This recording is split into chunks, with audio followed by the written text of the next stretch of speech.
if they knew about this report coming out on their emails, she has never handled the email question well.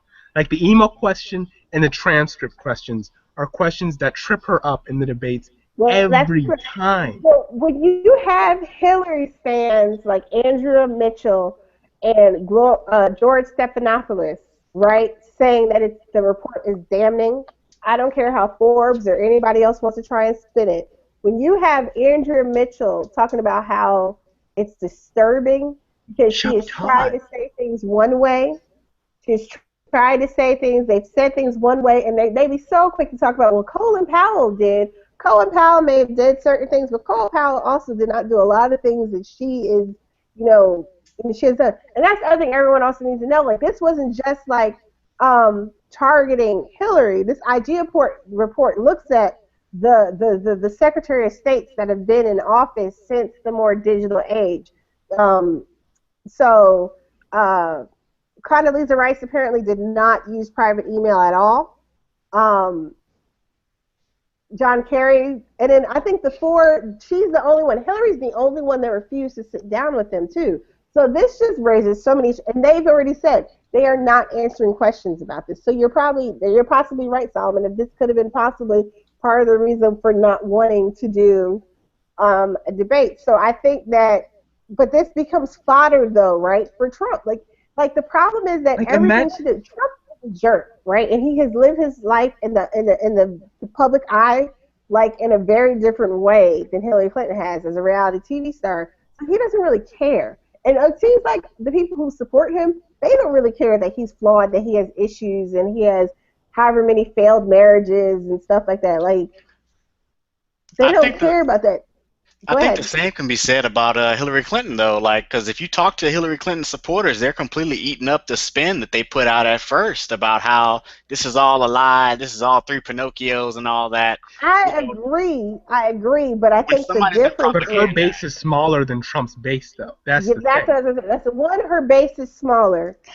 Two, particularly since the Republicans, they're not outright opposing him. Like, remember, they were throwing hissy fits the first few days. And now the language is toned down so much towards him, right?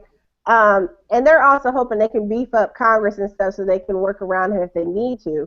But with her, the difference I would say is that you're right, that they do try to the diehards, right? The problem is a lot of people have voted for her, but they're not necessarily her base. And you have people now. When you go back and talk to folks, if I only knew this about Bernie before I voted, you know what I'm saying? So there are quite a few people who have buyer's remorse right now, too, who have already voted for her. So they act like, okay, she has all these people who voted for her, but that's because you people control the media, you shut out any type of real exchange of ideas and information in this primary cycle, and y'all have you've rolled out basically every single major Democrat that anybody, to tell about how Bernie Sanders hates black people, Bernie Sanders hates women, and Bernie Sanders is not a Democrat. So they spend all this time creating this persona, and it's taking people all this time to learn about him.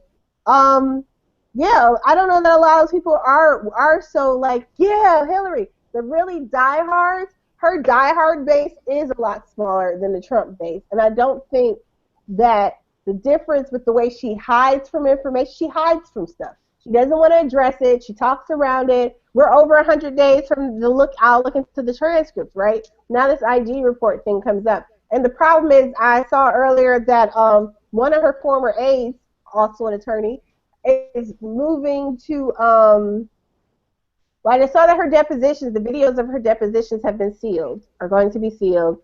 And then there was something else happening, and I just lost the thought. Let me see if I'll find it. But there's a shroud of secrecy around her. Yeah, they sealed all documents, not just for that specific one, but right, not just for that. It's all documents. So there's a shroud of secrecy around her that I think gives a lot of people cause to pause. And even if ultimately, because let's also be clear, the email thing and the FBI thing, not the FBI, the IG report and the FBI investigation are completely separate, and they're looking at completely different issues, right? The email, the IG report was looking at, the records keeping, the violations of the Federal Records Act. The FBI issue is looking more at, the cybersecurity, the and then there's the judicial watch for the FOIA requests, which is also exactly. separate. And that's yeah, and then you have the third thing there. So I just think that this is just, why would we want to start a new era in our democracy with this hanging over it? Like, I mean, I don't get people, but back to the debate, like, so I do agree with you guys. Like, with all this stuff going on and it's really heating up, I don't know, maybe she didn't want to expose herself because she doesn't like answering questions that she can't get out of. Yeah, she doesn't. One, she wouldn't be able to take. She doesn't handle well just the moderators asking her that question. Imagine answering that question with Bernie or Trump or both on the stage, with who being able to immediately eviscerate whatever answer she gives. That is not something Hillary Clinton would ever want to expose herself to. Yeah, I mean, I just want to real quickly that her defense of what she did with the emails, that, well, it wasn't illegal, basically, is what the response to the IG report is. Nothing in the IG report was illegal, which they weren't looking for in the first place, but they were just documenting what was happening. That totally undermines her whole plea towards getting Donald Trump to release his taxes, in that that's not a law that he has to do it. She just thinks that that's something somebody should do if they want to be president. Well, something else somebody should probably do if they want to be president is cooperate with IG investigations, cooperate with the FBI, and not refuse to engage in the interviews and so on and so forth. And so that would be very starkly presented on stage in a debate format. That, you want people to meet certain standards to be president that aren't legal standards, but then you're going to ignore these other standards about when you were doing a job as a government official that was pretty important that you use to point at as experience. But remember, Yeah. her original Exactly. defense was, I have done nothing wrong. Everything I did was above board. It was approved. That was And her that's what original Andrew defense. Mitchell, and that's and you can hear the devastation when Andrew Mitchell says it's devastating. It's devastating. Like, Andrew Mitchell was devastated when she was on Morning Joe. It was either this morning or yesterday morning. And no, I think it was yesterday morning. But she's clearly devastated. She's clearly shaken because it's Morning not exactly true, right? Like, you have Hillary Clinton saying, okay, I did this, we follow whatever protocol, I did nothing different. No, you did do something different. You built your own private. I mean, there are all these different layers. She also, it took her almost 2 years to turn over records from during her tenure. That's impermissible. Like, and that was the issue in the IG report. Marcus from the chat room says, did she change her defense? There was no info that was born classified, which is also like a lie according to the IG report. Yeah, I mean, there's just it's all this Clintonian speak, and people can say, oh, that doesn't really matter. To me, it does matter. Someone's ethical core. I mean, what are you, if you're not honest about something that's supposedly so simple and not that big of a deal as this, what else do you lie about? And how can we trust you?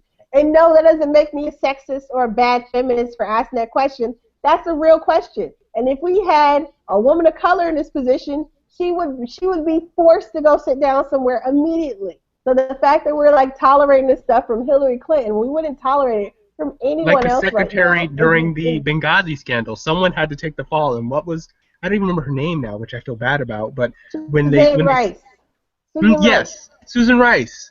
Mm-hmm. She's the one who took the fall for that whole thing immediately when they sent out the wrong information that it was a video about that caused the attack and not a separate terrorist attack. But she's the one who's been able. Hillary Clinton's the one who's been able to play I'm the victim here this whole time. And the fact that is separate from this, the Guccifer guy who just took a guilty plea deal, she better hope he has absolutely nothing, and that when he said I have information and took this this plea deal to help the investigation, that there was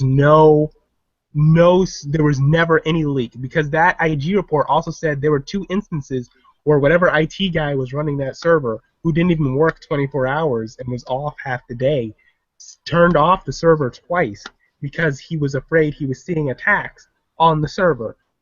And if Guccifer can prove that there were multiple attacks, the hacker, if he can prove it, then the whole thing's over. There's no way that they can't say that it wasn't compromised and information that should have been out there got out there to allies, enemies, whoever. Yeah, and that would go a long way towards proving if they wanted to bring like a negligence charge of some sort. which is Yeah, probably I the don't. best system they I can get. still don't. I know. I got asked this. Like I talked with Michael Salamone on his podcast last night, and we were talking about this. He was asking, like, as a lawyer, what did I think legally would happen to her? I honestly do not think that anything's going to happen to her legally. Like I don't foresee charges because even when you talk about a violation of the Federal Records Act, it's not like we're talking about like jail time and like. I mean, she's not like she's going up the river for a long time or anything here, but I mean we do have very serious issues, and I do think that in terms of considering someone for president, it's very relevant in terms of their judgment and their ethical core. In terms of whether or not she's going to get charged for all this other stuff, I mean we can run any number of scenarios where something could happen. Will it happen? More than likely not. I cannot see a judge. Allowing. I mean, I just can't. I just don't see it. Stranger things have happened though. Well, to me, it Um, seems like it's a trick in order to frame the situation where the bar is it's not illegal, and it's like yes, Yeah. shouldn't be the Like, bar if for a the president. FBI has evidence for almost an indictment but doesn't quite indict, that's still pretty bad. it's damning evidence. Like I agree, and this is the game the Clintons and others play. This is why they have so many. They are lawyers. Their whole squad. They have a bunch of lawyers around them. It's like a bunch of her different assistants and staffers and stuff have been lawyers. Like they are lawyered up. And I agree though that there is a difference between what is legally permissible. We've had this discussion before. What is legal and what is ethical, what should be morally acceptable are not always the same thing. You know, there are a lot of things that are legal, but they should not be considered morally acceptable, and they definitely should not be considered traits, characteristics, or even activities that we would want in someone who's leading, the supposed free world. Like I don't know. Like there are many faults I have with Hillary Clinton, and this not being honest. I made a mistake and moving on. She kind of said that, but she said so many other things too that like that I kind of made a mistake. It's very disingenuous. Well, here's my thing though. Um, It's not even about legality, right? Like you can break the mm-mm. law and nobody enforces it on you, and it doesn't mean you didn't break the law. It just means they didn't choose to they didn't choose to follow through with enforcement action against you, right? So that's two different things. Like even I know I'm moving the bar up for the criminality of it. I'm just saying even if she did break the law, they don't have to enforce the law. They can choose what to enforce on Well, her.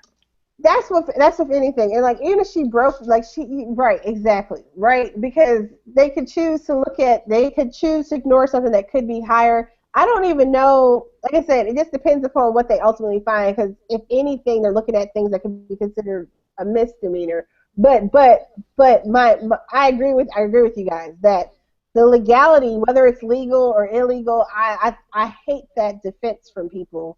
Um, whether it's morally acceptable is what we should be talking about. We're talking about in this case of Potential president. someone running for president. Like that's huge. And in the chat, someone was saying that her new defense now is that she didn't know about email protocols at the time. Oh This no. woman concerns me. You don't know about email protocols? Anybody that You works didn't in the know, State Department. so you didn't know about email protocols, yet you were repeatedly warned that you were violating certain protocols, and you didn't think you should do something different there? That don't even make any sense. And why people are, sucking that up and like, oh yeah, see? And Colin Powell did it too. I commend Colin Powell for making another copy of everything because you can't trust them bushes. you know, poor We Colin. know why Colin Powell did what he did. We know why he did what he did. He had to cover his butt because they was trying to get him with the okie doke. And But it's hilarious how Hillary is trying to throw him under the bus to protect her skin. And just think how easy that would be for someone like Trump to take advantage of. Like, look at what Hillary's doing to this, like, the most prominently loved black Republican in the country. And she's trying to throw him under the bus when he was building the email system that the State Department was using that she abused. right, and that's the other thing they were saying. Like those protocols were not. Some of those things were not established when he was there. Some of that stuff was established under her. So the excuse that, well, I didn't know, I don't buy that. I don't buy it at all. I don't know. It also, I guess, is a generation gap because I cannot fathom even 6 years ago people not using email to do work. So, yeah, I don't know. But Condoleezza that, Rice must, I don't know what she was doing. yeah. Well, yeah, they say Condoleezza Rice did not use email. So Yeah, I guess she wrote memos a lot, typed and wrote facts. memos Wait. and They printed no them out. email at all. Yeah, Well, Colin Powell was the first one to start the State Department using email. yeah, because So Margaret Thatcher did not, and then she did. Colin Powell did, but then Condoleezza Rice, they're saying, didn't use private or official email. So I'm guessing she must have been old school printing stuff out. Like, I really don't know. But they very interviewed all of them except for Hillary. Hillary did not participate, and I think that's a problem too. You're just going to refuse not to participate in matters that you don't agree with. That's not how you lead. Like, that's just such a problem. It's such a problem on so many levels. But that's enough of her and her damn emails.